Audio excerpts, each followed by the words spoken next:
My name is Joyce Choe. I'm here with my friend Mercy Ballard, and Mercy has a lifestyle center in California. It's called Years Restored, and you can find that her website at yearsrestored.com. So that's Mercy Ballard at yearsrestored.com, and she's had a lifestyle center where she helps people make lifestyle changes. She's done that since I think 2012 or 2013. And I visited her in 2016, I had been struggling with a lot of food sensitivities. I had a lot of pain, I had a lot of weakness. Mercy herself, she had a lot of issues. The way her problem presented, she had anemia. And she didn't realize it was anemia. She just knew that she was having all this fatigue. She had been very athletic. She'd been running. And all of a sudden, she started not being able to run so far. She started not being able to then walk even. She started having to stay in bed a lot. And finally one morning she woke up and she was feeling so bad. She asked her husband to take her to the ER, and her hemoglobin was around 7. And she needed a blood transfusion. How many of you know people who have these weird problems that they don't have a diagnosis for? The interesting thing is that many of us who are sick like this, we're very health conscious. She was a very health conscious person. She had been nursing her husband back to good health, and they were getting more and more plant-based and less processed and that kind of thing. And she presented like that. And for years, she went from doctor to doctor trying to find out what the problem was. Still severely anemic. And it wasn't until, by God's grace, there was a nurse that gave her information about food sensitivity testing, that she realized that she had a lot of food sensitivities. She changed her diet, and it took her a couple of years because she didn't know all the different things that were involved, but that was her journey. And when she made her recovery, and she was able to help other people simply by them changing how they ate and that kind of thing, making simple changes. She was very convicted that she needed to help other people, and that's how she started Years Restored. And I myself went to visit her in 2016. I've been struggling with my own health issues. I've been getting better, but I was very confused by this whole paleo thing. And going there on the third day, as I shared yesterday, I woke up and I didn't have that severe pain that I had been struggling with for so many years. I didn't have the shortness of breath, and it was such a blessing. I thought, more people need to know about this, don't you think? That more people need to know. So we wrote a cookbook together called the Autoimmune Plant-Based Cookbook, and I brought it here, and we will have it available. We published that in April of last year, and it's available at wholenessmarket.com. So that's our website where we're selling the cookbook, as well as we have tortillas that we sell there called, they're made with organic potatoes, sprouted quinoa, and flaxseed. They're called incredible tortillas because they taste incredible. And I can say that because I didn't come up with the recipe. So that's at wholenessmarket.com, and then just for those of you who are interested, the cookbook was written for people who can't come to the lifestyle program, but there are people who can't just read through things. They need a little bit more help, and so we have an online course called the Autoimmune Recovery Plan.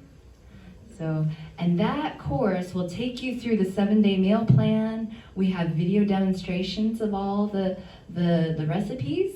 We're also available for coaching. So every week almost, we are there on Zoom where we can help you live with your questions. And that's posted also on Facebook. We have a Facebook group for that called the Autoimmune Recovery Plan.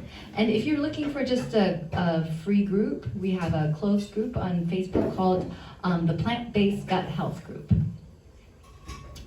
And you know, the reason that we see wholeness, like this is Wholeness Market, and then my website. Sorry, could you repeat that again? The Plant-Based Gut Health Group. Plant-Based Gut Health Group. So I have a side business ministry. It's called Wholeness for Life, and the way that it came up, I was really praying about this, and I was thinking, Lord, I need to come up with a good acronym, right?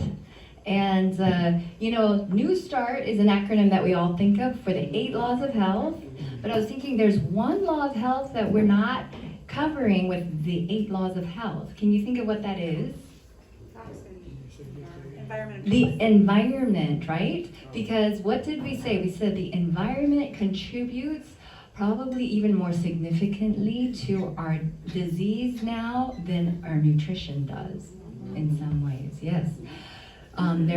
I don't know if I cover this, but there are about 2,000 new chemicals being introduced into the environment every single year. They are not required to test them for human safety before they add them to your cosmetics, to your soaps, to the things that you use to clean your home. And so many of these things have an impact on our health. And so this is something that we all want to be aware of. So the acronym wholeness, it stands for W, which is water, H, which is habits. That has to do with the temperance issue, the habits that you have. And then O, can you think of what O might stand for?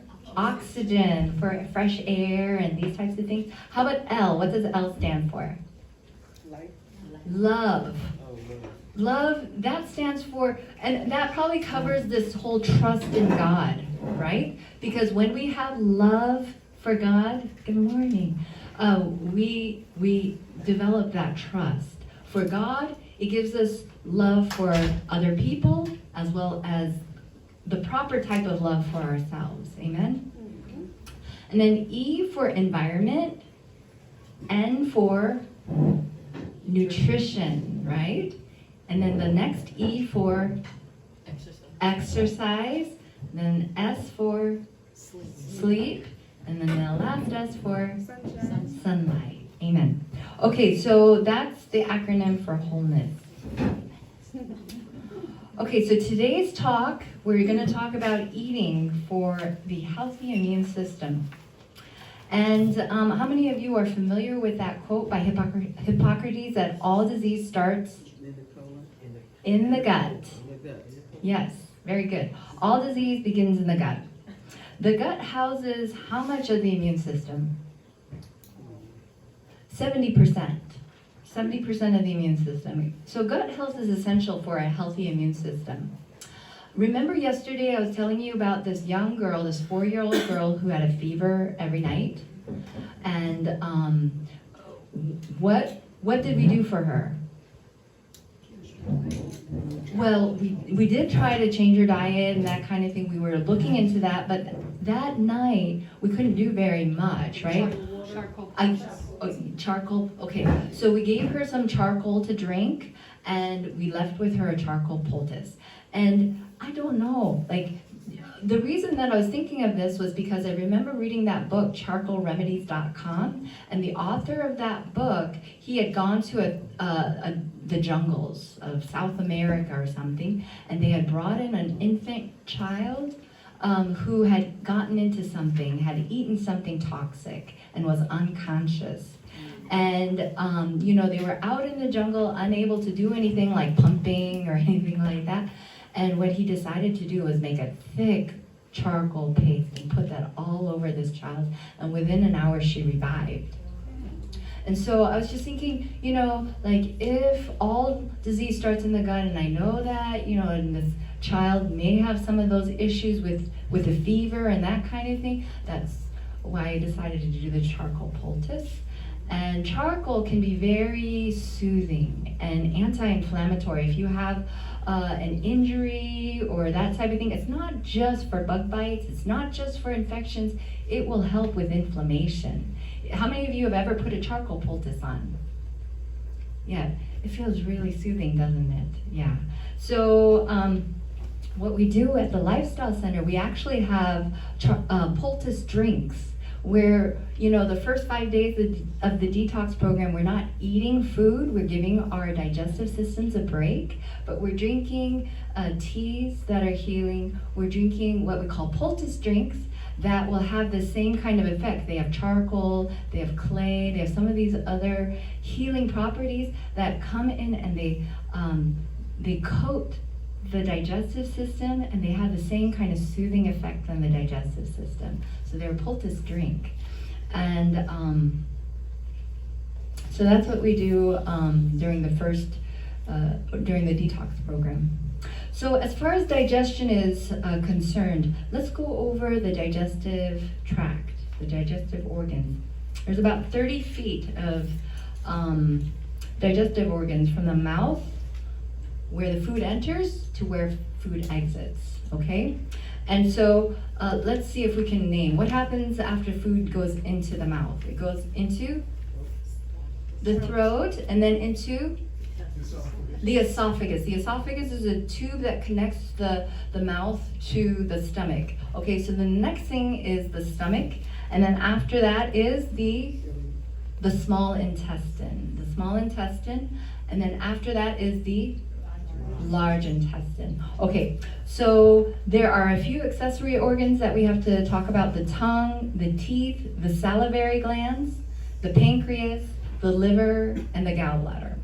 Now, all of these things are very important, right? So let's start with the mouth. That's where food enters, okay? How many of you are very conscious about what goes into the mouth? This is the one place of the digestive system where you have a say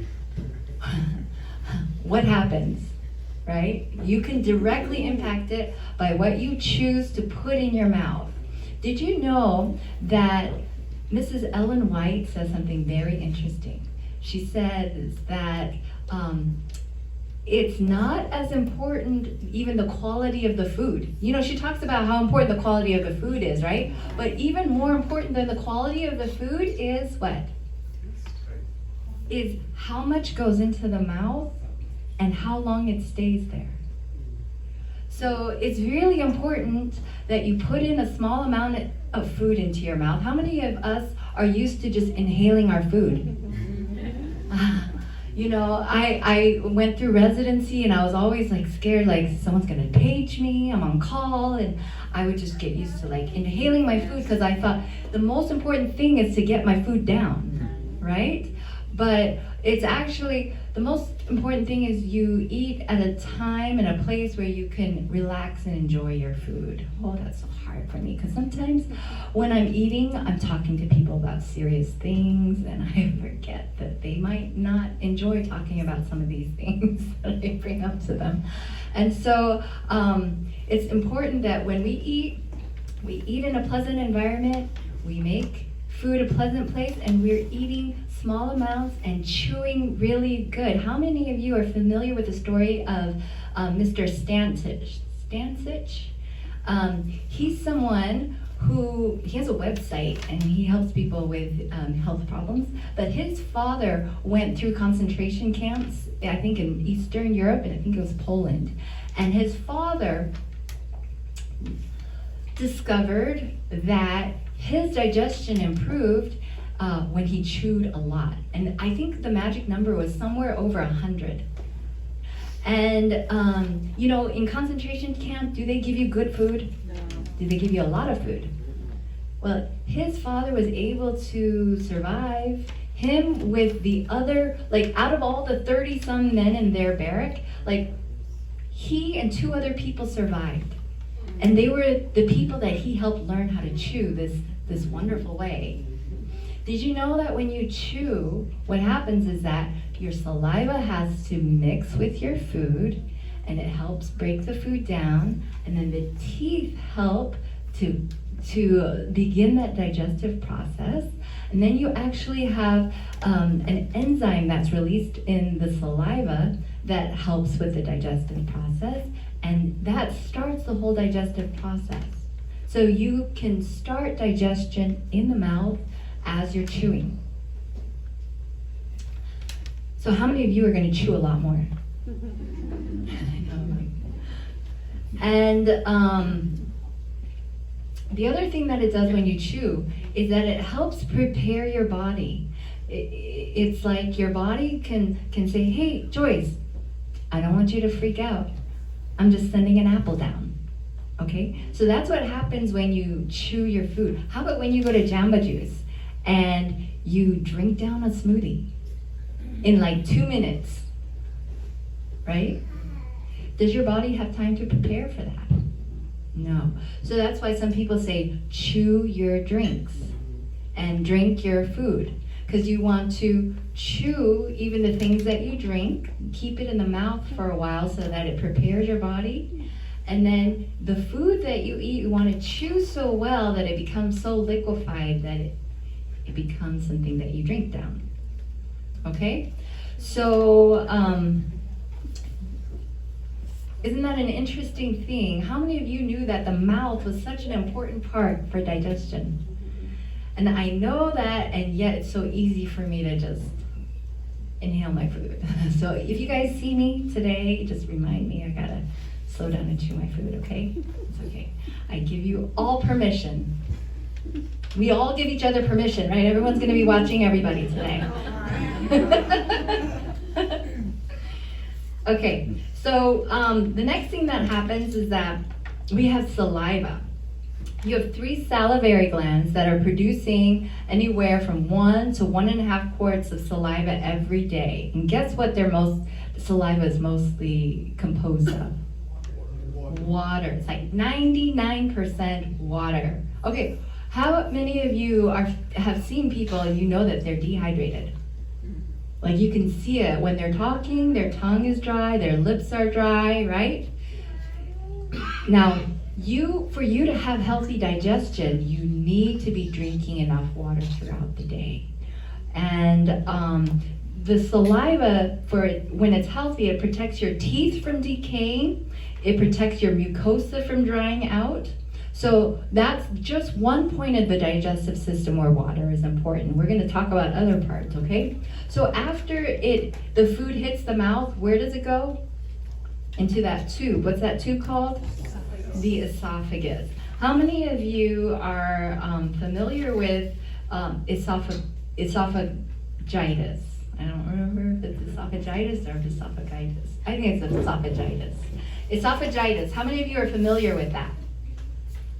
That's a condition where anytime you see itis, it just means inflammation. So it means that you have inflammation of the esophagus, okay? So how many of you are familiar with reflux, gastric reflux? Okay, so that's one form of esophagitis, right? Because it basically means that when you eat that food, rather than staying down in the stomach, it's coming back up into the esophagus. Does your body like to do anything backwards? No. And what happens is that all of that acid in the stomach coming back up, irritating the lining of the esophagus, causing inflammation. And that can lead to things like cancer, right? So what we tell people, we say, okay, if you have gastric reflux, what are some things that you can do? You can keep the head of bed elevated. What else can you do? Don't eat so much, especially, if you skip your 3rd meal, you'll do a lot better. And so if you are eating your first 2 meals early in the day and it's all digested before you go to sleep, you have a much more comfortable rest at night. The other thing that people aren't familiar with is that many times when you have gastric reflux, it can be a sign of food sensitivities. And you'll find that when you get rid of certain foods like gluten and that kind of thing, that your gastric reflux will improve. And there are other foods that will loosen the sphincter down here, like chocolate, I think is one of them, and caffeine. I'm not sure. I think it's caffeine. There are a few. I used to know all of these foods because I would tell people not to eat certain foods. But I think that some of these are healthy foods that are causing these loose sphincters, and so I think most importantly you want to stick to like these healthy guidelines of eating 2 meals, eating less, that kind of thing, and then look into food sensitivities, and then look into not using some of these foods maybe. Okay. So eosinophilic esophagitis, that's a condition that I told you about, that young boy, 2 years old, who was only 15 pounds. He had a condition called eosinophilic esophagitis. It's a condition that's found usually in adults who have a lot of food sensitivities and that kind of thing, and now we're finding it in kids. And that's the sad thing, we're finding so many of these serious chronic conditions in children. And so we can look around and say, well, it's not affecting me yet, I guess I can continue on this way. Or we can look around and say, what is happening in society? What is happening that in 1996, 1 out of 36 Americans had an autoimmune condition as defined by the CDC, and now it's like, some estimate it's like 1 out of 5 in 2012. No. So infections, medications, these things can also affect the esophagus and cause inflammation. And so you want to be careful when you're eating things like, or taking medications like NSAIDs. How many of you are familiar with what that is? An NSAID is a non-steroidal, like an ibuprofen or that kind of thing. Antibiotics, so osteoporosis drugs, these can also cause inflammation of the esophagus. So what happens after the esophagus?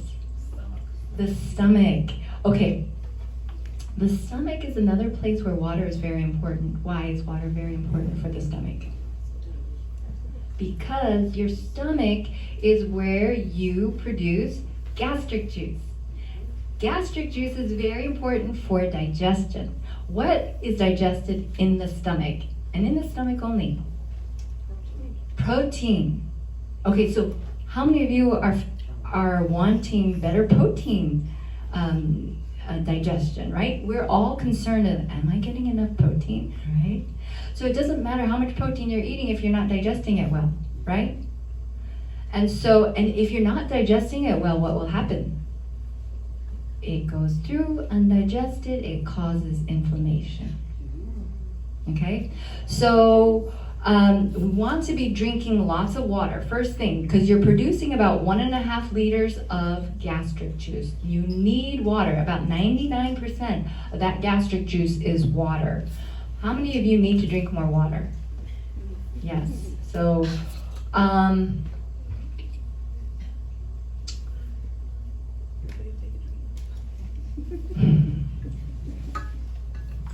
the other thing that happens when you don't have good protein digestion, that is what contributes to more food sensitivities.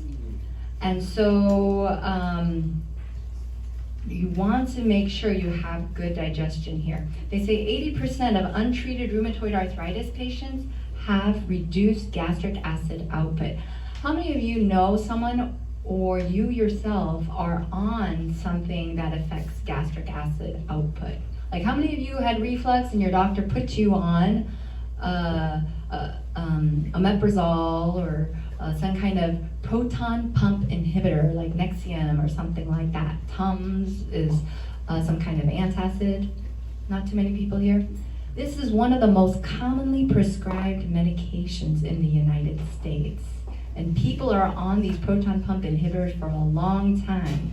It is not meant to be. What happens when you're put on a proton pump inhibitor is that it decreases the gastric acid output, because people say, I have pain when I eat. And then their healthcare provider might say, well, you have too much acid output, and then they get put on a proton pump inhibitor, and guess what happens?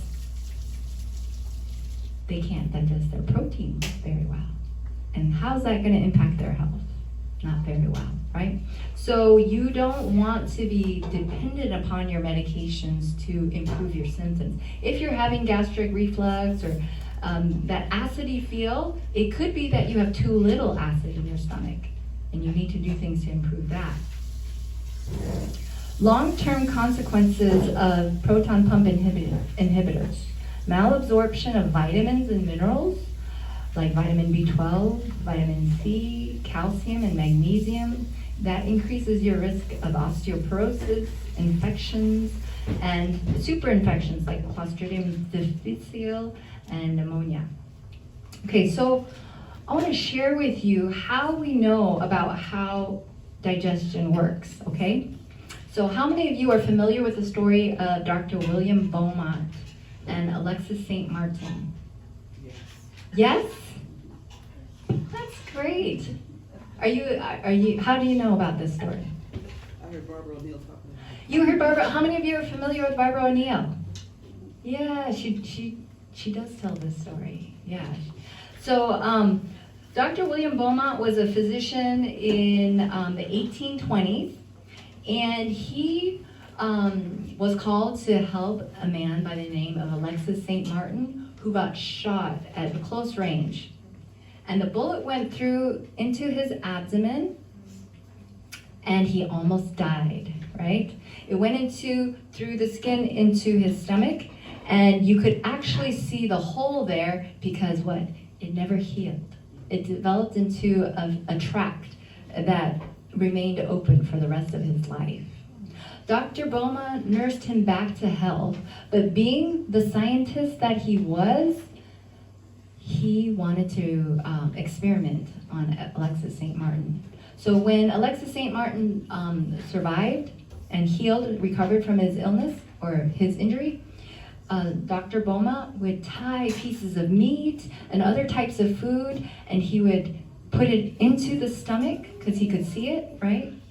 And then he would measure the time that it took for these foods to be digested. And he would look to see, like, how's Alexis St. Martin feeling today? How did he sleep tonight? And how's his digestion gonna be? How angry is Alexis St. Martin? And how's the digestion gonna be?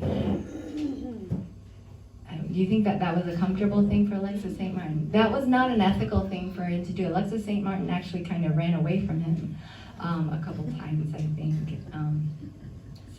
But because of this, we know a few things. We know that gastric juice is produced for the digestion of food. We didn't know that before this.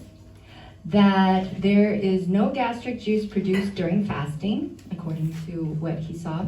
There's a relation between the amount of food taken and the quantity of gastric juice produced. It can become saturated due to overeating. How many of you caught that? See, when we eat, we think that there is a never-ending supply of gastric juice to digest because it just goes in and we don't see what happens, right? But there's actually a finite amount of gastric juice produced, after which you're not going to have good digestion. Okay? So we don't want to be overeating. What will happen is that the residue will stay in the stomach or passes into the bowels in its crude state. This can cause nervous irritation, pain, and disease. And the same thing happens when our meals are eaten too quickly after each other. How many of us are eating snacks in between meals? Now, this is the thing about research. Scientific research, you can always find research that will support whatever it is you want to believe, almost. We have research that supports us eating 6 meals a day frequently to support our blood sugar levels and that kind of thing. But you don't want to eat your meals too close together. They actually did a study at Loma Linda where they found that when they would image, I think, they would image the contents of the stomach after breakfast, and they found that if you were to eat your breakfast, not eat anything else, within 4 or 5 hours, all that food was gone. But if you eat your breakfast meal and then say you just snack on a peanut or something like that, 24 hours later, you still have contents of your breakfast still in your stomach. Do you want that? No, because it causes a nervous irritation, pain, and disease. How many of us have nervous irritation? How many of us know people who have nervous irritation? Maybe you have to share this good news about digestion with them, amen? Okay, so here are some factors that can influence gastric digestion. So what can you do to improve digestion? Anyone have ideas? What do you do? Mm-hmm. Lemon water, about an hour before eating. Okay, lemon water. See, I don't know about any research about lemon water, but I just know that we do it. And anybody know, do we have any research that supports this? Yes, it's the closest thing to our gastric juice in terms of composition. Okay, So it's okay. a substitute for Is that- gastric juice. Okay. So what we do is first thing in the morning we'll drink some lemon juice and lemon water. And so I'm a believer in that. And especially if you're having some irritation, you might want to do this and see how it works for you, right? Okay, the other things that you can do, gentle exercise after you eat. So that would be nothing rigorous. You don't want to do anything rigorous because if you do any strong, rigorous, violent exercise, it will take blood flow away from the digestive organs while you're trying to digest. So like maybe a 10-minute walk after you eat would be helpful for improving digestion and decreasing blood sugar. It's also very helpful for those of us who have diabetes. The other thing is that when you're eating, you don't want to be eating cold food because cold food does not get digested very well.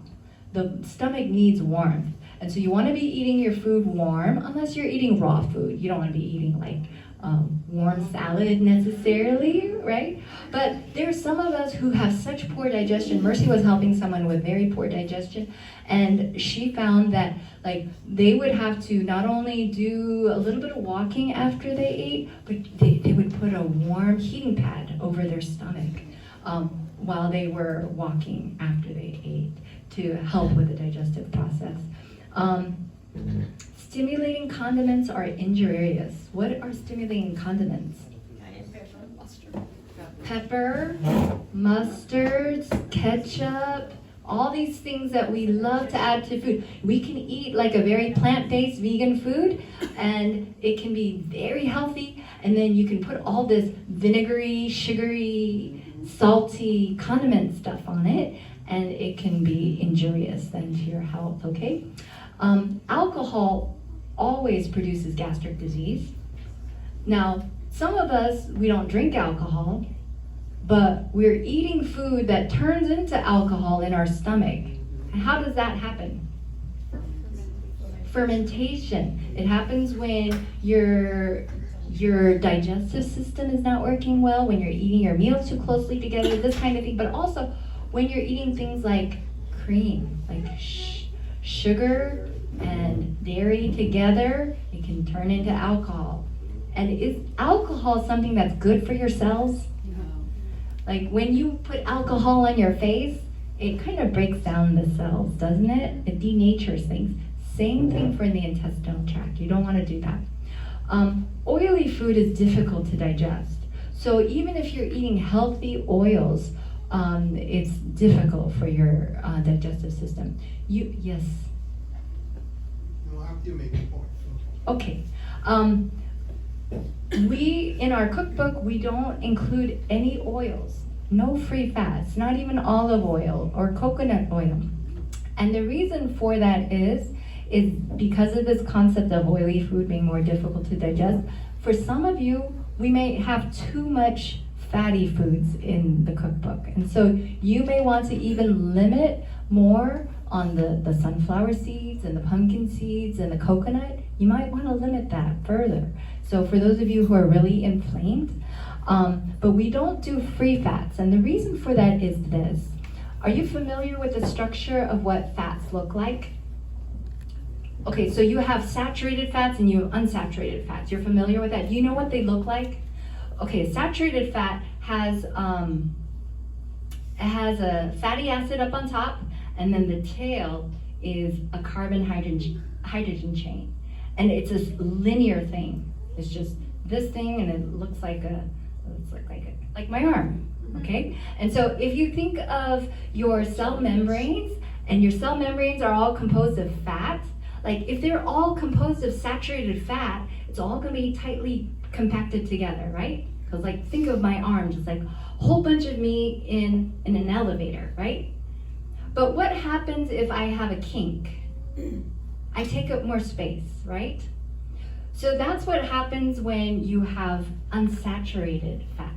You have a double bond in between these carbon molecules, and so it causes this chain to change its shape, and it develops a kink. And then if you have another part of the fatty acid or the carbon chain that has a kink, polyunsaturated, meaning that there's more than one double bond, right? So you have 2 or 3, and so now think of how many of me can fit into an elevator.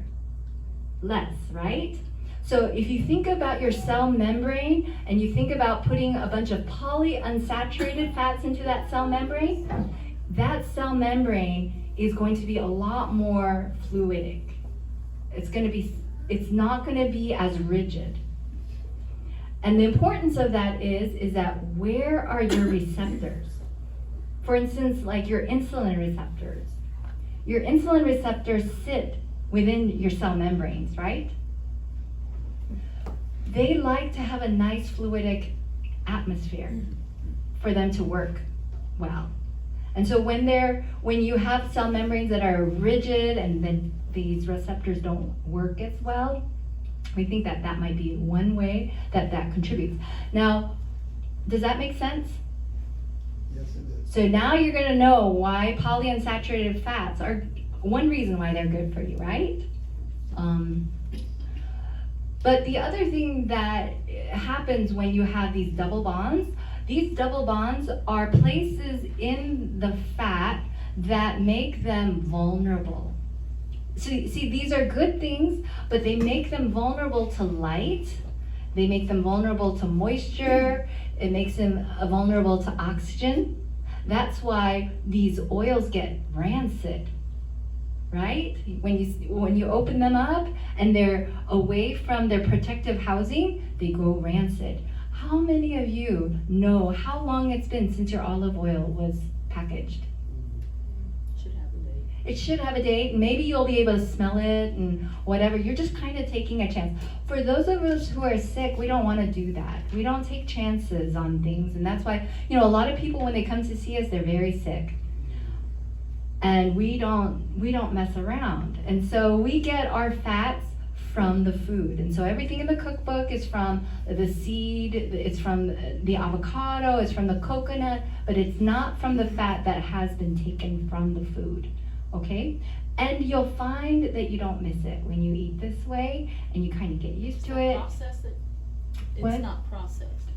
No, so in the cookbook you mean? No, I mean, you're talking about the coconut, so it's the difference is it's not processed, right? It's not processed, right?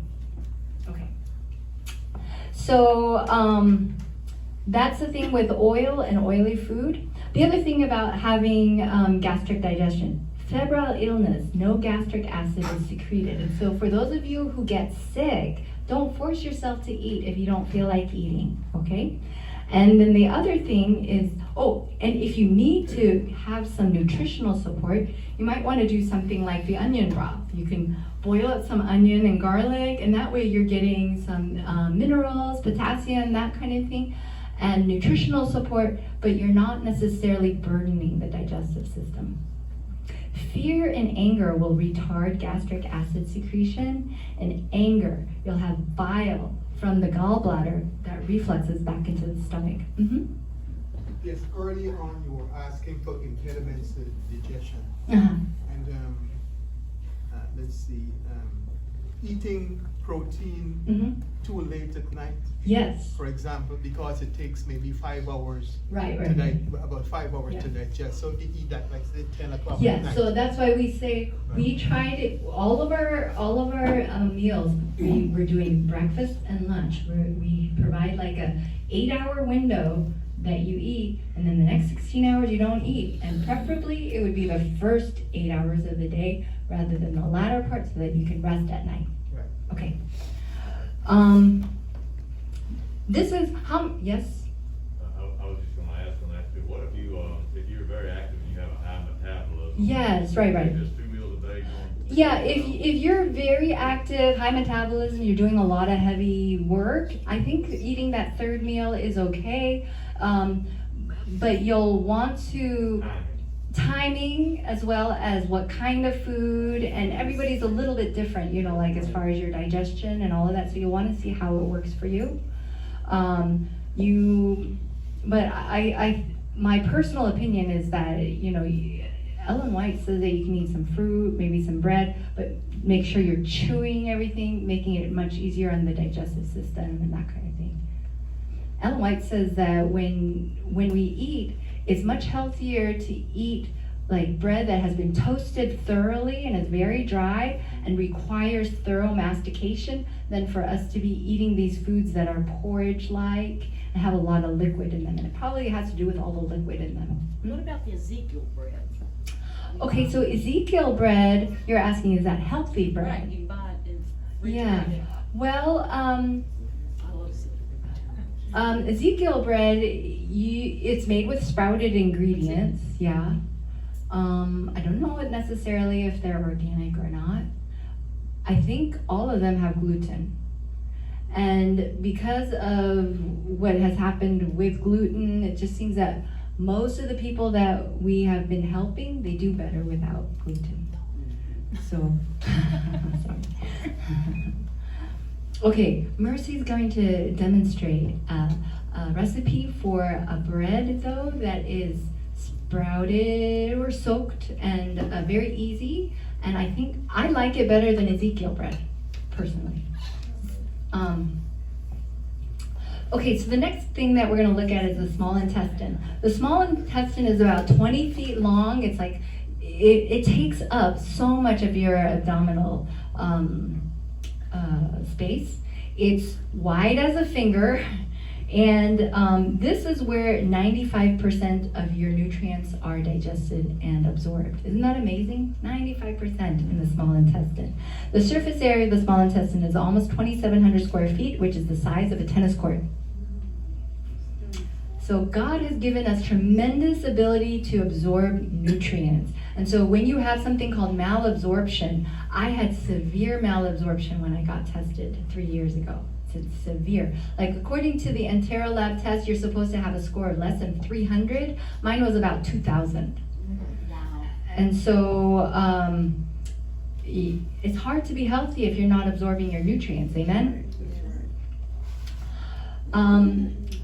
The small intestine, the lumen, has these finger-like projections that we call villi, and lining those finger-like projections are enterocytes. Those are the cells of the intestinal tract. They all have little finger-like projections themselves that are called microvilli, and on microscopy, it makes it look like little brush bristles. So they call it the brush border, okay?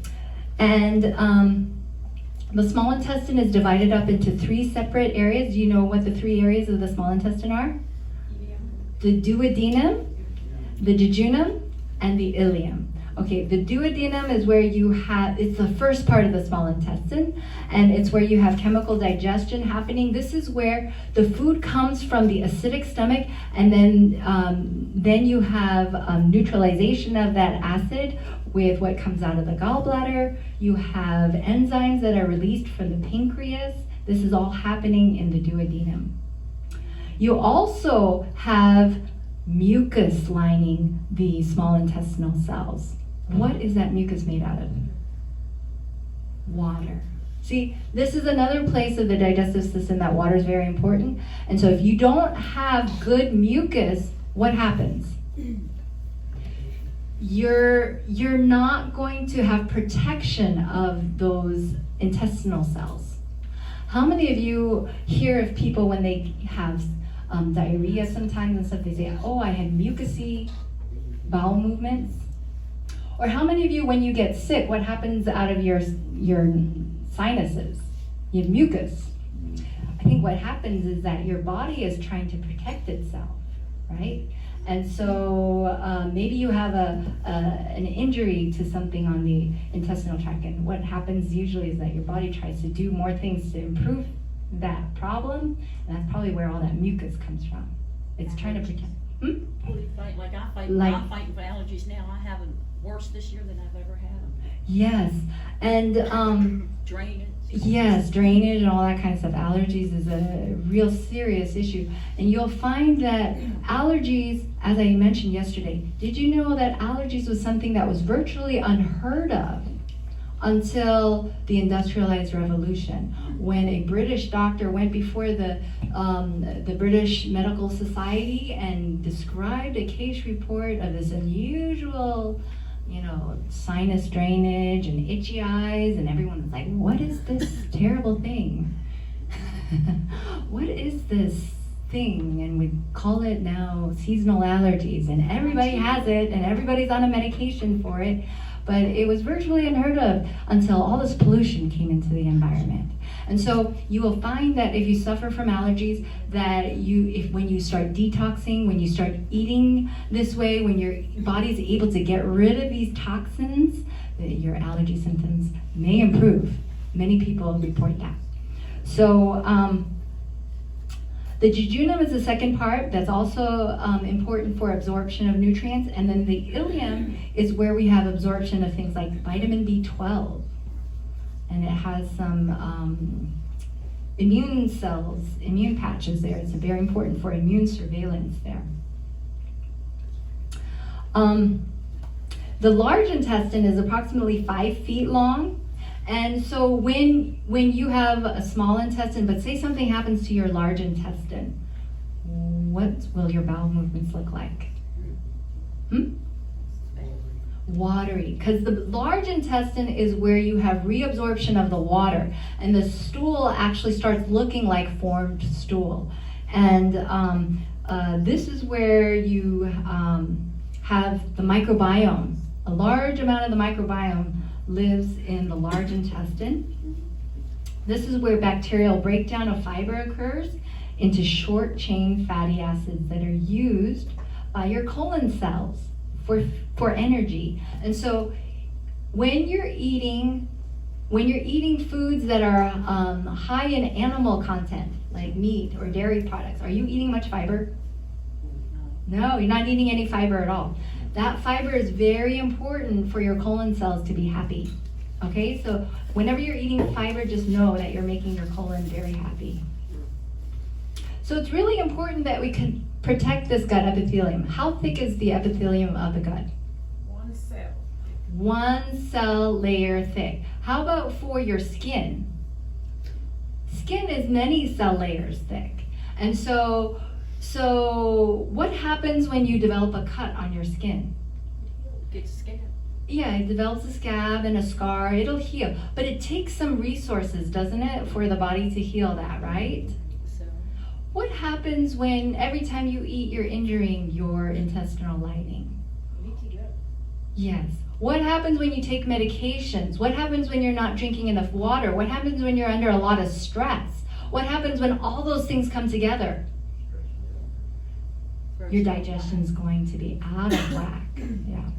And then what happens when you add on top of that food that is processed? When they make food that is processed, how long does that food last? Like, how long does McDonald's foods last? gross. You could probably find it 1,000 years from now in the same condition, right? When you have these preservatives that go into the food, what do you think that it does to your gut? It preserves it too. And the same thing for not in a good way. And the same thing for antibiotics. When they go into the system, right? It's changing the microbiome. the food that you eat changes the microbiome. You know what I'm talking about with the microbiome, right? The microbiome is that family of bacteria, viruses, and fungi that live in the gut and that help you with so many processes, right? It helps you with digestion. What else does it help you with? Helps you with your immune system. It helps you with your emotions. Did you know that like 90% of the serotonin is produced by gut bacteria? Oh, well no, 90% of serotonin is produced in the gut. I think 60% of that is produced by gut bacteria. But still, it's a large number that is produced by gut bacteria, right? And so did you know that the food that you eat, it feeds certain bacteria and viruses, right? And so whatever is growing in there, they're gonna start telling you what they want. So if you start feeding yourself a lot of sugary stuff, you're going to have a family of bacteria and viruses and fungi that like sugar. And they'll all be crying out for sugar, and you'll be like, I have a sugar craving. This must just be me. No, it's the bacteria that you're feeding many times too that are calling out for things. And so you want to always be aware that, you know, you want to feed the bacteria that you want to have, right? So what does this increased leaky gut cause? It causes infections. It causes malnutrition. What is it caused by? It can be caused by not having the right microbiome. It can be caused by you having an infection. It can be caused by you having diarrhea, for instance. Like if you have food poisoning and you have like a bunch of watery diarrhea, it can wash out a lot of your good bacteria and then you have to repopulate. It can also be caused by drug therapy, by not eating the right foods, as I said, by having a high-fat diet, by going to McDonald's and eating changes your microbiome, and by eating a high-salt diet, having poor circulation. So when you have certain diseases like congestive heart failure, atrial fibrillation, these kinds of things, do you have good blood flow? Unfortunately, you don't have good blood flow, and that is going to also change your microbiome. So we want to be aware of all these things that can affect our microbiome. Did you know also that your microbiome is affected by the people that you interact with? By your roommate taking an antibiotic, it can change your microbiome. Yes. I just want to say, I have an autoimmune disease, as you know, Okay. part of your Facebook group and all that. But I learned the hard way. So I had leaky gut, and I had to get rid of soy. You wanna? Oh, sorry. So I had to get rid of. I took a food sensitivities test, and I had to get rid of wheat and soy, and I'm learning corn, and of course, sugar.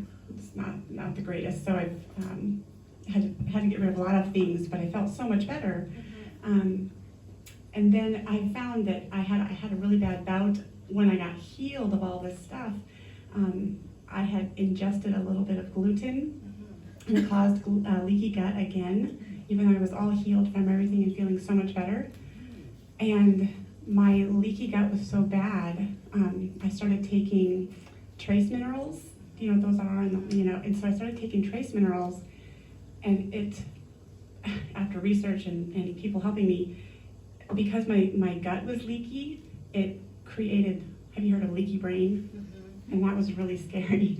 So I was taking these trace minerals, because my gut was leaky. All of these minerals were going through my leaky gut and up into my brain. My brain was literally buzzing. It was vibrating. And I felt this for a couple of weeks. It was just like zzz in my head, and it was awful. But I did some natural remedies to get rid of that, but I had no idea that leaky brain existed. Oh yeah, so that's very important. When you have a leaky gut, you probably have a leaky brain, okay? Because that blood-brain barrier, it's the same kind of mechanism. So the same kinds of things that cause the leaky gut are going to contribute to the leaky brain. So that's why when people have leaky gut, they have these issues with foggy brain and nervous activity and pain and all this kind of stuff. I had all of that too when I had the leaky gut. This is the other thing about gluten sensitivity. Two concepts here that you touch upon is that a lot of times when we start on this diet, we're good in the beginning. And then we decide, okay, I've been good, I can cheat a little bit. Or we're just not so careful because we feel so good and that Thai food smells so good, right? And we're like, it won't be so bad if I just eat a little bit of it. And you will find that when you do that, it will set you back, and it can set you back for months. It will be more extreme coming back. And I don't know all the reasonings for this, but my friend Diane Burnett, she's a doctor. How many of you are familiar with Diane Burnett? Yes, she has some talks on YouTube and Audioverse and that kind of thing. But she had read somewhere when one doctor talks about how when you have inflammation, you have fluid, right? That's one of the hallmarks of inflammation. And so when you start eating this way, you start healing, you no longer have that fluid. You no longer have all that inflammation happening, right? So then when you re-expose yourself to the food, you don't have that protective fluid to help with the pain and the symptoms and stuff. So she thinks that's one of the reasons for why when you start eating some of these foods that your symptoms come back so much worse. You don't have that protection. So I don't know about all of that, but I just know that when you cheat, it's like the Bible says, your sin will find you out.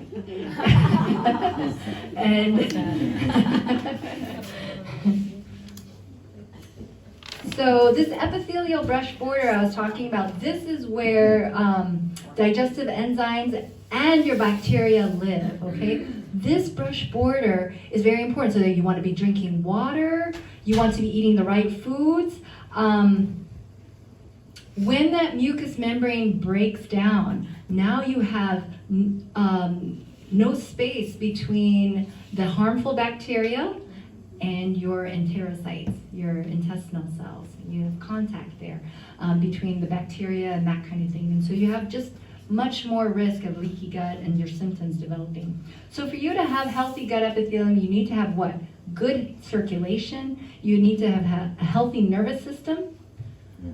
We are not aware enough about how much your brain contributes to your gut health. Remember I told you your willpower is very important, your emotional state is very important, but if you have, say, this is something that I've dealt with, I've had TMJ issues. I have so much inflammation happening in my jaw and in my head that my brain had so much interference getting down to the rest of me. I had weakness. I had weakness in my legs. I had malabsorption that significantly improved when my bite improved. And to just illustrate on that, I can show you, I used to wear a blood glucose monitor because I just am very curious. I just like to know how the body works. And I know that by the time you hit 40, you have a 60% chance that your blood sugar metabolism is going to be off. By the time you hit 40. And we know that people who look healthy were very much at risk, right? So I decided I was going to check my blood sugar, and I saw my blood sugar tended to run high at times. So in the last year, I started using a monitor that I could check it at any time. And I found that after I ate, last year while my TMJ was so bad, my blood sugar would jump. At first it was just to like 150. It should never go above 140. So it would just be like 150, 160, and I was like, oh, that's odd. And then it started going to like 200. And all I was eating was healthy food, right? They say you can eat sweet potatoes with the skin, you can eat all this healthy food. I would eat a grapefruit. And it would go up to 200. I was scared of food. Can you imagine?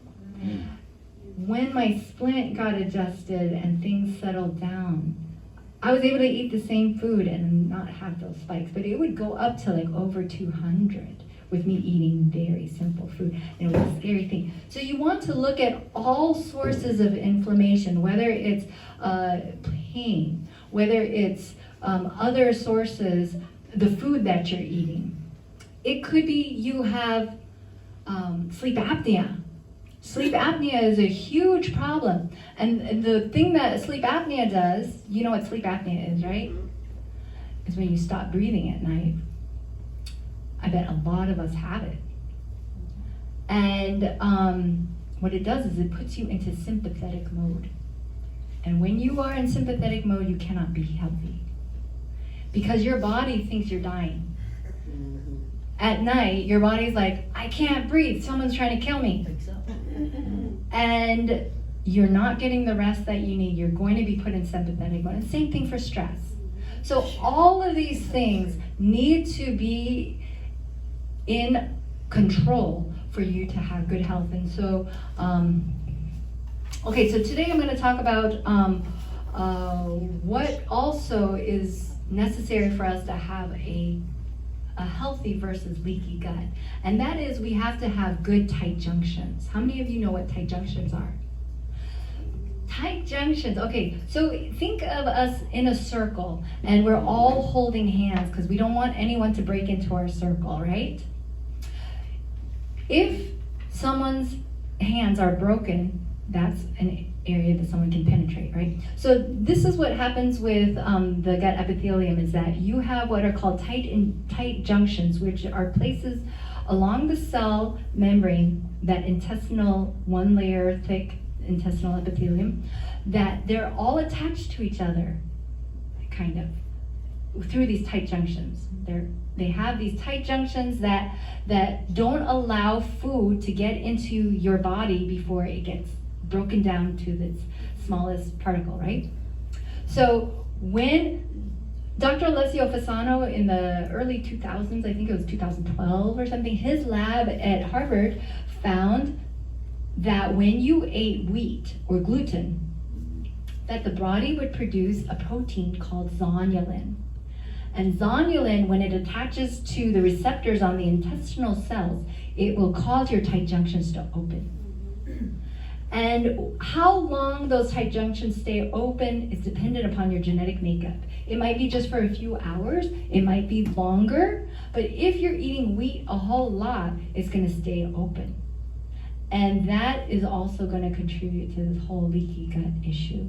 That might be one reason why we're having an issue, because I believe from what I've heard that the gluten that we're eating in this country now has much more, or the wheat that we eat has much more gluten than the wheat used to have. And so that might be one thing. And we all know that as Adventists, we love meat substitutes, which not only have wheat, but they have additional gluten. And so this is something that may be also contributing. So we have found that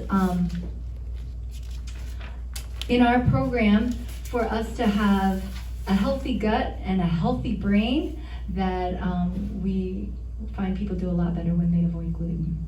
So what are some things that are going to be a trigger for inflammation?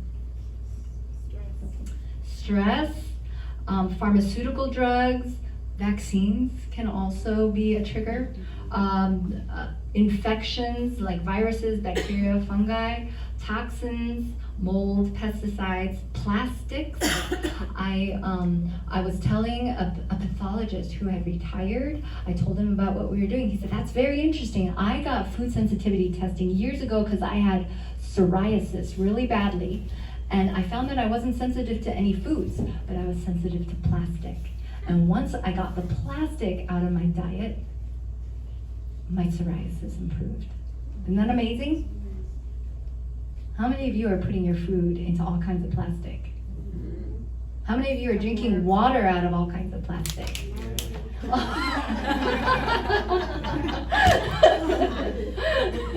See, it's a good thing. Praise the Lord, you're here today, right? And when the plastic water bottles heat up in the car. Yes. they emit more. Oh, yes, yes. cytotoxins. So plastic in the car when it's heated up, I never use plastic now. I always, like even when I travel, it's extra weight, but I always carry my stainless steel canister around with me. And so I would highly recommend doing that. Leftover containers. Too. Mm-hmm.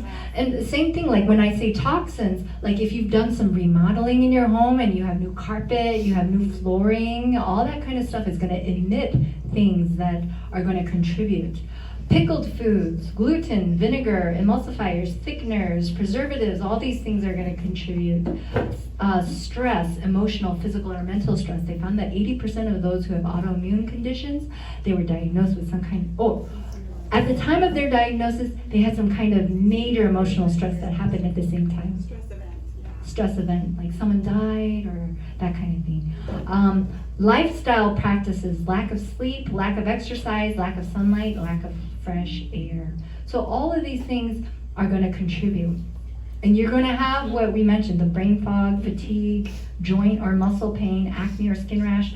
I told you my symptoms improved like over 90% just by me changing my diet. And I was on a very good plant-based diet before. But to just soak and sprout, to avoid grains and nuts, to just do these simple things, not eating processed, all that kind of stuff helped me. Are you saying nuts are bad for you? So in our Because Mrs. program, White says yes, that in nuts our are good for you. yes. So we find that a lot of people, they're eating tons of nuts all day, Well, and not too much. nuts are going to be a little harder on the digestive system. And so while you're healing, you might want to avoid them for a few months. In our program, we don't use any nuts. We use sunflower seeds, we use pumpkin seeds, and we use coconuts for fat and that kind of thing. But I found that to be true too. I had a spinal cord injury last year, and it caused all kinds of weird issues. And I found that I was getting very inflamed, even with the food from our cookbook. And I had to leave out even the seeds and the fatty foods and that kind of thing, and just eat like mostly the raw stuff. And it was much better for me. You'll find that when you're really sick, the more bland and simple your food is, the better you'll do. Just don't eat? No, we have to eat, and God wants us to enjoy, but yes, some of us have to go through some things to get better. So and we'll find that these leaky guts, okay, for you to have leaky gut, there are 3 things that need to happen. Number 1, a genetic predisposition. So if someone in your family has leaky gut, if someone has an autoimmune condition, whatever it is, you are at risk, okay? So a genetic predisposition is necessary. The other thing that's necessary for you to develop an autoimmune condition, leaky gut. The third thing to happen for you to develop that autoimmune condition, an inflammatory trigger. So when you have all those 3 things put together, that's usually where that autoimmune condition comes from. And it will be associated with all kinds of things, cardiovascular disease. Some people have some of these cardiovascular conditions, and we think it's just a blood vessel problem. It could be autoimmune contributed, food sensitivity contributed, and that kind of thing. Hormonal issues, arthritis, cancer, allergies, eczema, asthma, infections, diabetes, dementia. All of these things can be contributed to by leaky gut and autoimmune processes. And so the body works together. Don't just think you have a high blood pressure issue. You want to look at everything. And so in conclusion, the small and large intestine have different functions and anatomy. The stomach, mouth, esophagus, all of these parts of digestion are important and need to be taken into consideration. The single cell thick epithelium of the gut is important for both small and large intestinal function. A breakdown in health happens when you have a breakdown in gut health and vice versa. And healing the gut can be instrumental in recovery of your general health.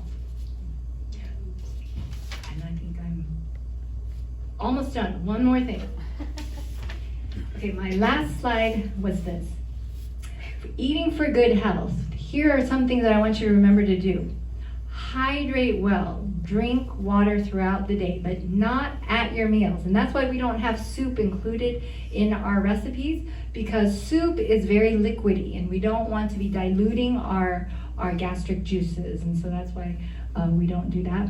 Avoid drinking with your meals to avoid diluting your stomach acid. Chew well with small amounts of food.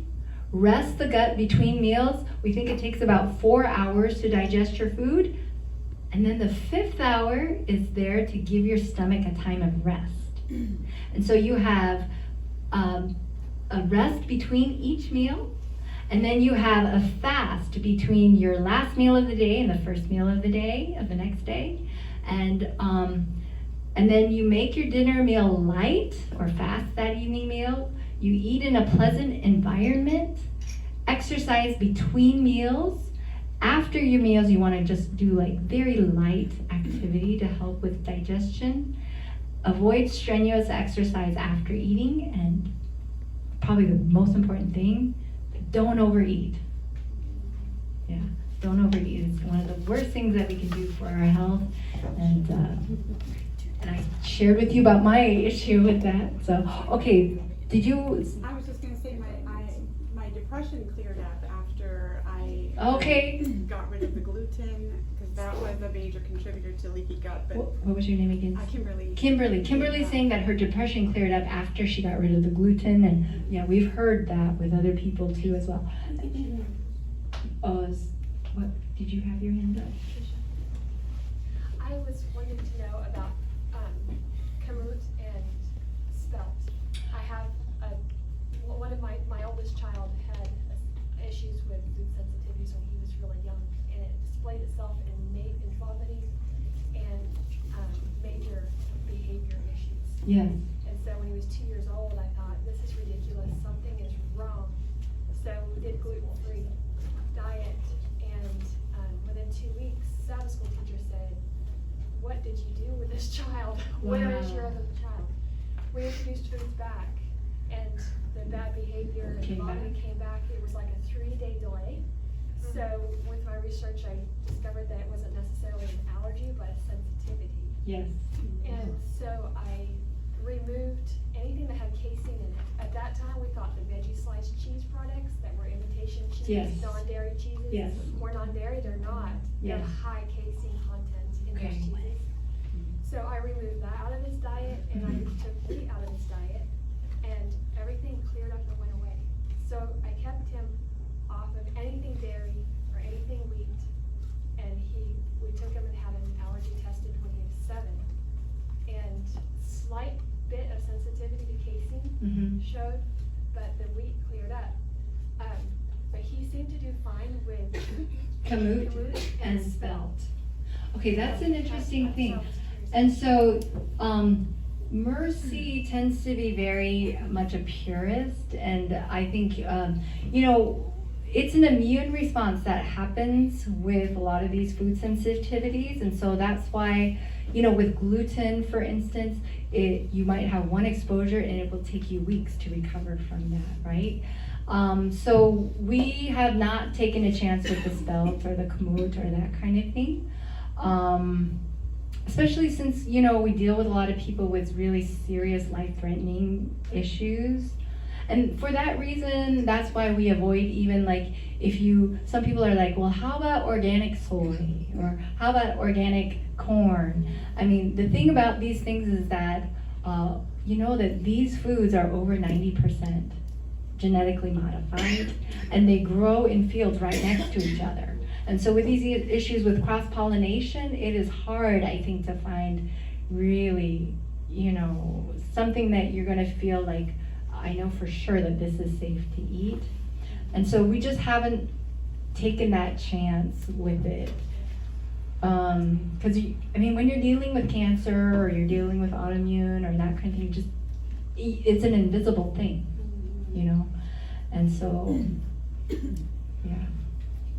Yes. I was just gonna say, maybe people don't know, but soy sauce is highly processed, but it's wheat. It's Yes. gluten, and I didn't know that at first. 'Cause Yes. I'm trying to scrambled. So the things that we are avoiding are going to be the foods that are high risk genetically modified. So they're going to be soy, corn, anything that's high risk genetically modified. If you go to a GMO website, it'll tell you some of these other things. Now alfalfa is showing up there, and I think zucchini might even be showing up there soon, and papaya and stuff like that.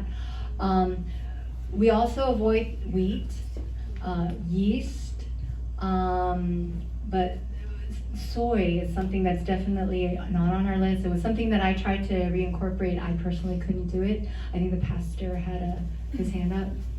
I was going to say, where can we go to find out, to get tested, to find out what in the world is, if we have. If you have a sensitivities, food, you know, we can- so we have been using Entero Lab, ENTERO lab.com. It's a lab that uses your stool to test for IgA, which is an immunoglobulin that your body makes in the intestinal tract.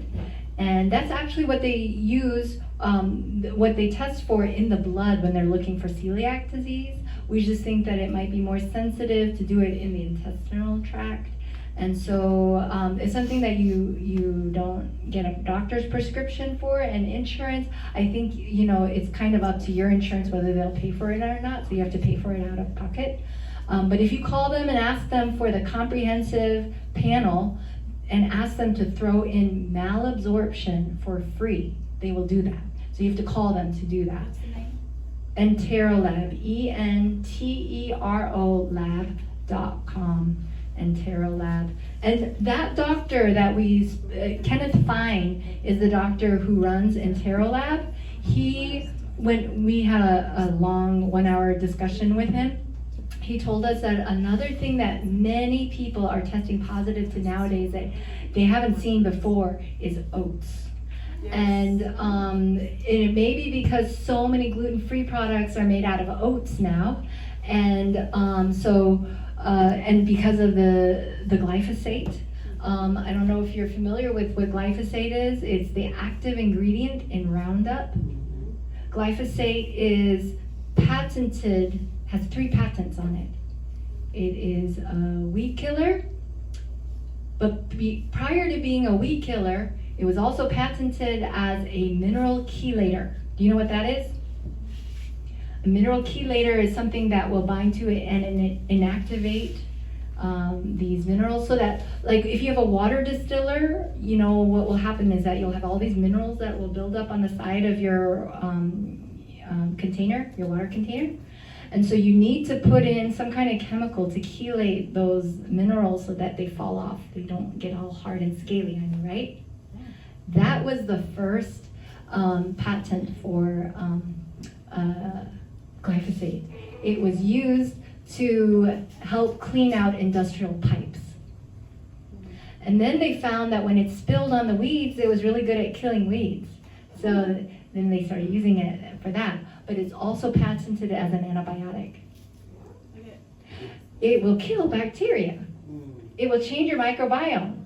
And so what they do is that they now make food that is resistant to glyphosate, so you can spray it on your food and your food will not die. Only the weeds will die, because it's that's what genetically modified is, right? It's made to withstand Roundup. But how much Roundup then can they spray on it? They can spray Roundup on it forever and it will not die, right? And that Roundup is going to get into you, right? So you are ingesting high levels of something that is an antibiotic, mineral chelator. Do you need those minerals? Mm-hmm. You certainly do. Do they put these minerals back into the soil when they farm? They put in only a few minerals into the soil when they farm. They put in 3, I think, just to make the food look good, right? Did you ever think, why does this food not taste as good as it used to when I was growing up?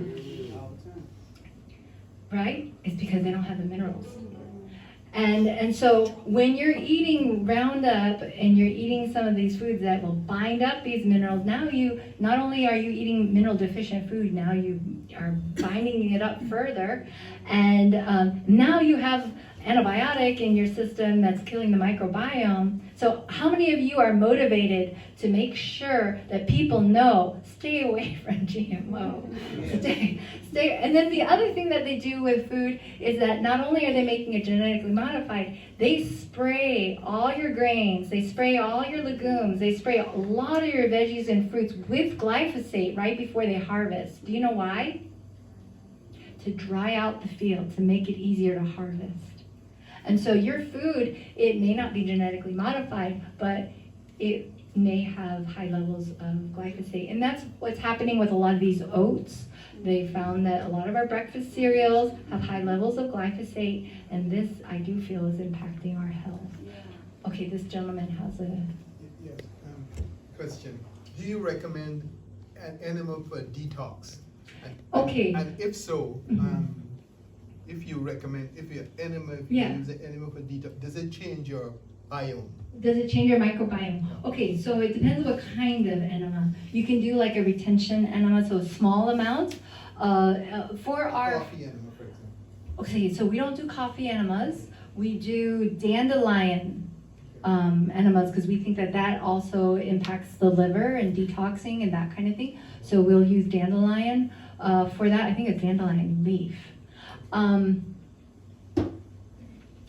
Yeah, and it can, if you do too much, it can impact the microbiome. And so that's why every day we're eating with things from the garden, right? You want to like be growing a lot of your food and getting that microbiome replenished. That's where you get your microbiome. How many of you, have been only hearing about kefir and about drinking some of these drinks? What's that drink that they drink? Kombucha. Yeah, kombucha and fermentation, right? So everybody's doing that to try to improve their microbiome. The reason that fermentation works is that, yes, you have more bacteria that build up when you ferment. But if you watch Ron Meinhardt's videos on YouTube, how many of you have watched Ron Meinhardt? Yeah. So he talks about this thing with fermentation, and he talks about the subject of homofermentation versus heterofermentation, meaning that when you ferment food, you're going to have not only your good bacteria that build up, you have bad things that happen too. One of the things that happens with fermentation is alcohol. Kombucha has high levels of alcohol, and some of these other fermented foods do too. And so maybe it's good for like when you were a sailor hundreds of years ago, sailing across the ocean, and you didn't have access to lemons and all these other things and fresh salads and stuff. But nowadays you live in Tennessee and you have all this, you can go outside into nature and interact with bacteria. You can be in the garden, you can pick your own food, and you can eat and replenish your microbiome. So there's all kinds of ways that you can replenish your microbiome. You don't have to ferment. So you're asking about enemas. We do enemas. The reason that I went to visit Mercy was because I found out she did enemas, and I wanted to learn how to help other people know how to do enemas. So I wanted to see how Mercy helps people instruct them how to do enemas. How many of you have done an enema? Lima. What? Lima. We haven't been doing the colon, I think they call that a high enema. We've been doing, just for the large intestine and a smaller enema. And so we do I think it's like a liter, and we do the dandelion, or we do other things, like we might do it just a small retention type of thing with garlic broth or onion broth or that type of thing. Mercy's done it with vegetable juice too. It depends on what you're trying to do it for. And but they are helpful for detoxing. When you are detoxing, you will find that your body starts, releasing lots of things and you feel kind of bad. And so an enema is a good way to help with those symptoms. Yes? You mentioned earlier if your roommate takes antibiotics, it can affect you. How does that happen? I don't know the mechanism by which it happens, but I know that when I'm here talking to you, just me talking to you is changing your microbiome. And so somehow just living in a house with somebody who's taking an antibiotic has changed the microbiome. I saw that on a study somewhere, and I don't know exactly how it impacted them, but I just know that it had a significant impact on the microbiome. I don't know how significant, you know. So does that do the same like with Parkinson's medication and all those type of medications? Or just the antibiotics? Yeah, I would imagine every single interaction that you have will affect your microbiome. Every single interaction, because just like I said, me talking to you affects your microbiome. But that's the good thing. You, just like with plant life, you can make your soil so healthy so that your plant becomes so healthy that it can withstand insects and that kind of thing, right? And it's the same thing for us. You can eat in such a way that, these little changes in the microbiome that are around you, even in your family and that kind of thing, the flu, it doesn't have to make you so fearful. So. I was just gonna say with the microbiome, when I've had 3 C-sections, Yes. when they're born into the surgery room, your baby takes on the microbiome Right. that is in the room, Yes. all the flora, all the bacteria, Yeah. that baby takes, and they'll have more ear infections and croup and different Yes. things because that's what's in the room. Yeah. And then they found that people who have C-sections now, they can take the flora, because the baby normally comes out of the vagina. They can take that flora and rub that on the baby, and then they will take on the microbiome from their mother, okay. which creates them much healthier for their life. Yeah. It's amazing. So Kim was just saying that when babies are born with C-sections, they don't have the microbiome that they would if they had came out through vaginal delivery. And so you could take the vaginal flora and apply it to the baby and help them improve their microbiome. Because what they get from the mom at birth is what they take through life many times. And so, yes. I would just want to go back to, I think, your second last slide where you were talking about to develop an autoimmune disease, the 3 things that have to happen. And then you were mentioning arthritis and cancer. Those things are all, I was just saying that a lot of these medical condition, chronic illnesses that we have are associated with leaky gut. Like when you have these chronic health conditions, many times you have leaky gut. And you'll want to look into how all of that interacts. Because we had talked about sharing with you what to do if you get sick, the flu or that kind of thing. So we wanted to share that real quick. I don't think it's going to take that much time. So before Mercy starts, I just want to share with you very simple things that you can do. One thing that you can do is breathe through your nose. When you breathe through your nose, it activates a receptor there in your nostrils that allows your body to release things that kill bacteria and viruses and that type of thing. So just breathing through your nose. If you are a mouth breather, you will bypass this. Okay? So isn't that just a wonderful thing that you can do that's so cheap? Everybody, how many of you can breathe through your nose? Okay, so breathing through your nose is very important. The other thing that you can do that one of my doctors helped me realize is that the viruses, they tend to stay suspended in the air when the air is drier. So if you have dry air, I guess here the air is kind of humid, and so it's not as big of a deal. Where I am, it's pretty dry. So she recommends having a humidifier to keep your humidity in the home to a certain level so that the virus particles will drop to the ground instead of staying suspended in air. Isn't that nice? Okay, so I'm gonna let Mercy share. Okay, so I'm sleeping. Last night we were so excited talking. It shouldn't be up late. So, okay. Now to build your immune system and keep it up so we won't be worried about, pandemic, things like that. So things that we do want to raise our monocytes and natural killer cells, things like that, right? Especially, for the virus and any other infections. So everybody does contrast showers? Contrast showers? Very good. 3 minutes hot, 30 seconds cold, times 3. Always finish with cold. Otherwise, you're gonna, circulation not good at all. So that will be one thing. Another thing is, if you contracted the virus, you will have to do further than that, like sauna. Saunas are just super powerful. So the people that were helping that we talked about yesterday, it only took a few days for them to improve, maybe 2 days, and then they were just bouncing back. But they had to continue doing it for about 2 weeks because it can come back if you didn't destroy the virus. So we do the sauna because we're talking about the humidity, right? Humidity just destroys, right, the virus.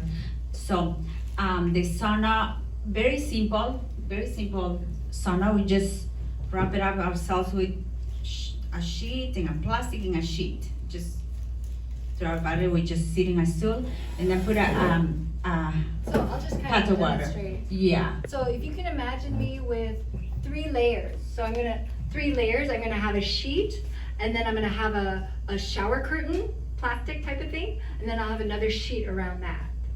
And I'll wrap all of that around myself, and I'll drape it over the chair here. Mercy has a video on Facebook, it's really funny, where she does this and she looks like a little ghost. And then she sits down and she has a pot of water that's heated up down below the chair. You don't want maybe a plastic chair because a plastic chair might get all melted, so maybe a chair that can withstand high temperatures, and it will be steaming hot water, and you're just all enclosed and insulated like this, and you start sweating. How long? So you do about 15 minutes to 20 minutes. So my daughter's been doing this because she wanna be super healthy. So this is not just for somebody that's sick, but if you wanna keep your immune system built up. Well, can I ask you, you're saying the plastic's bad for you when it gets heat up? No, but that's why you put in a sheet. And the only reason you put a plastic is because you wanna keep the moisture inside. You wanna keep all this There's moisture. certain things that are not perfect. Yeah, and you're not eating I it. was just trying, my Yeah. brain is. You could probably do it with wool, and just insulate yourself that way without the plastic. Right. Probably do You it. wanna keep the. You want the humidity inside. That's the reason. Just go outside. Yeah.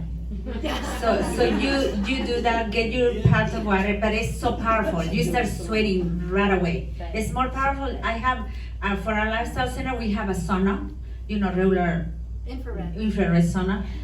It's not as good as this little simple sauna that anybody can do, even if you're by yourself, because a lot of people that have been sick are single and don't have anybody to do it for them. So we just made it something super simple that anybody can do it and just do it. And another thing was doing, we were saying yesterday, was a pot of water to inhale, even if it's just the water, because that moisture that's hot, it's just gonna destroy it, just with water. But if you have the oregano oil, is more powerful because oregano is incredibly strong. I think I have oregano oil here, so we can boil some water here, and we can inhale it before you go home, maybe, and that way, try to make sure that nobody here gets sick or anything like that. Imagine you put a coating of oregano in your lungs, and you go, so it's not gonna affect you, right? Even if you're with somebody that have been affected. Yeah, there is a question there. I was just wondering about the oregano oil inhalation. Can children do that? We do, even for my grandbaby. She's 2. Okay. I mean, not too close. You have to be very careful of shielding that they don't burn, things like that. So for short times, you can even put some paper, roll of paper, and breathe it this way. Okay.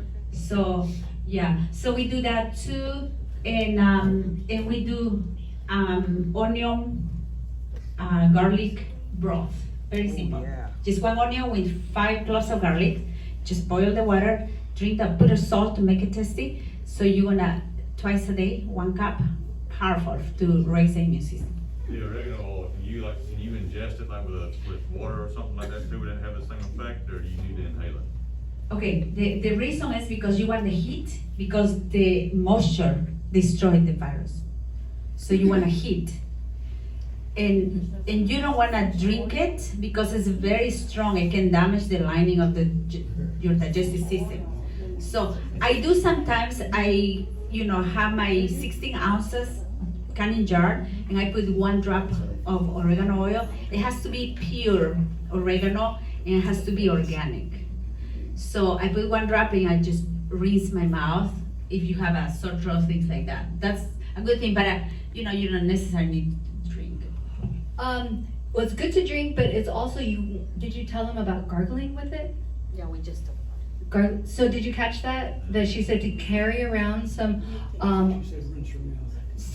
water that has some oregano oil in it, and then throughout the day, when you're breathing particles in that virus, they are saying that it can stay alive in your throat for a few days. So if you're gargling throughout the day with oregano oil water, then it can help with that, or salt water or something like that, right?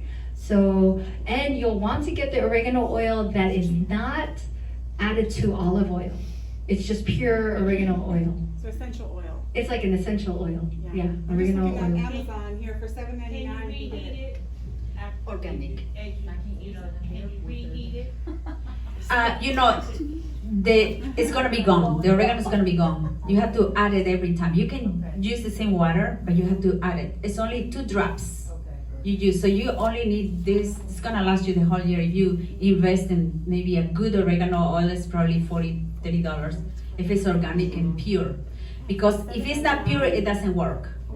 I had a lady that came to our center. We have in health because she's having this sickness, and she was doing very good. But when she got home, I said, continue doing that. And the oregano she bought, it wasn't pure. It didn't do any good. So it has to be concentrated. But if you don't have the means, because it's expensive, you just put a lot of oregano, make a tea out of it. That's the way, overseas we help just to do a tea with a lot of oregano. And you volunteer, you just squish it around your mouth twice a day? No, you boil it with water and then No, take I'm a deep talking breath. about this oil. That oregano or whatever oil. Essential oil. Essential oil. Yeah, you put it 2 drops in the hot water and you inhale it. Or you can just gargle it with that water. I can't A do that at tea. the airport? Yeah, you can gargle it. You can gargle it. Some people even take it the little one and just smell it in the airport. Or you have hot water. Yeah. Yeah, do whatever you can. As for hot water in the airport, not the airport, in the plane, and then put it, inhale it. I have a question for you. You have a question? I just wanted to make mention, I don't know how avocados fit in with the fat and low fat with your diet recommendations, but I did find that oregano oil can be put into the avocado.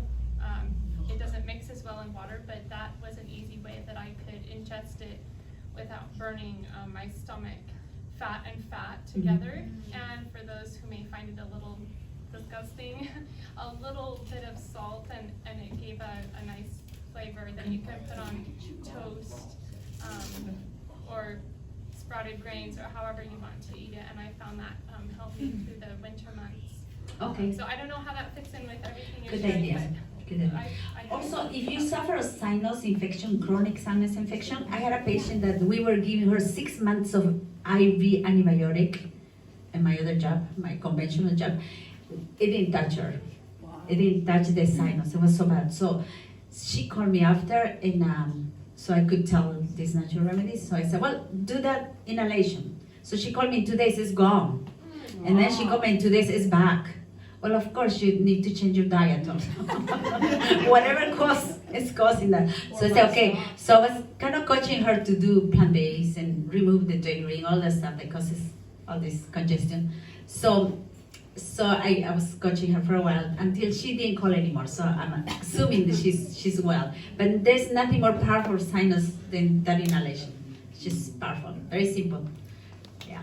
So don't forget garlic. So that's all we did for the virus, helping the garlic onion broth, right? 1 onion, 5 garlic. Okay, and water, a little salt for taste, 2 cups a day, and it was part of it, plus plant-based diet. Sun is very powerful. Sun is gonna destroy the virus. So going to the sun is like it doesn't take that long, 3 minutes, a certain type of the day. But you know, of course, you wanna do a 20 minutes, 30 minutes, and just destroy all that, whatever infection. How much water was the onion and garlic? About 3 cups. Yeah, 3 to 5 cups. Also, the raw garlic is fabulous. Just chew it. Yeah, ooh, I'm sorry. Just chew it. Okay, so the way I do, because I don't want to smell garlic, so I see clients. So what I do, I have a very good presser. I press 2 garlic and then put the juice of 1 lemon. In the middle of a meal, because you can damage, it's very strong, right? Because if you put garlic in your skin, it's gonna make a wound. So that same thing can happen internally. So you wanna just go around and just drink it in the middle of a meal. So then it's gonna protect the coating of your digestive system. What if you add turmeric to it? Turmeric. Turmeric. Okay, turmeric we do in breakfast because turmeric, when you cook the turmeric, I think it's about 8 times better. 45 times better, but when you mix it with even fat, it's like 8 times better. So imagine how much better it is. So we do that at breakfast. 2 teaspoons of turmeric. We mix it with you can cook it, some of the turmeric with water, and then mix it in a little of your smoothie, because it has some type of... Onions and garlic, you can mix that up in there? We've done that, but we just do it better with a smoothie, with a small amount, drink it, and then enjoy your smoothie. Because a lot of people get sick when we mix with turmeric. It's powerful, but because it's so detoxifying, and if you're toxic, you're gonna get really sick. Some people have side effects for 3 days. Wow. Yeah. When you mix Good for the cancer. the crushed garlic with lemon juice and eat it in the middle of a meal, do you still breathe garlic? Usually not. It really helps for the odor when you do with the lemon and the because you're not chewing it. Because when you chew it stays the odor in your mouth. Yeah. Oh yeah, I was going to ask you about that because years ago I was catching these really bad colds every year in the Midwest where we have real humidity. I haven't seen that here. I know y'all talk about it. Yeah, the type of humidity when you walk out the door, your clothes are sticking to you before you get to the car. Anyway, but I started making lemon and garlic broth, and I would, cook the garlic, of course, and I would drink. I was so sick, I drank as much as I could tolerate, and you have to eat the garlic. And I fell asleep with the cup in my hand. What I love about it, it makes you sleep like a baby. You ever notice that? I like that. So I do the lemon and garlic all the time. I've been doing it for years, and I always sprinkle a little salt to make it palatable. I have had people say they added honey, and she said it detoxed her and it just cleaned her out. So for how like did 3 you do days. it? How did you do it? Well, what I call it a batch. So what I do, I get 2 whole bulbs of garlic. The whole, not the clove, the whole bulb of garlic. I was pretty sick. I was desperate. And then I had 2 cups of lemon juice. Of course, you can do fresh lemon juice. It's going to be more sour. Yeah. Or the one called real lemon in a jar. Doesn't seem to be as bad. And just put it in the pot, slow simmer, because you want it to get so soft that you can press the garlic like a noodle, like little alphabet noodles. And then you can sprinkle a little salt. Now, depending on what you put it in, I'm not sure if it's stainless, sometimes glass. The garlic may look greenish, blue. It'll change colors. I don't know if that's because of what they did to before. Have you ever noticed it change colors? No, I just Okay, chew see, it and swallow it. I don't know if maybe it's organic. But anyway, so then you just hold your nose and put it in you, because obviously it's not gonna work if you don't take it in. But everybody that's taken it has gotten like the best results. As soon as you feel any kind of Imagine 2 bulbs. yeah, that's It's what not I'm gonna saying. get better. That's a lot, exactly. It will kill anything you have Well, left that's in what your. it is. So the next day it was a miracle. Everybody was better. Of course. Nobody could stand Yeah. being around. So people that to balance the bacteria, we do garlic because garlic will destroy the pathogenic bacteria. So we tell them you have to do 2 cloves of garlic each meal. So until for 2 months. So, if you want to balance your good bacteria, right away. Yeah, powerful.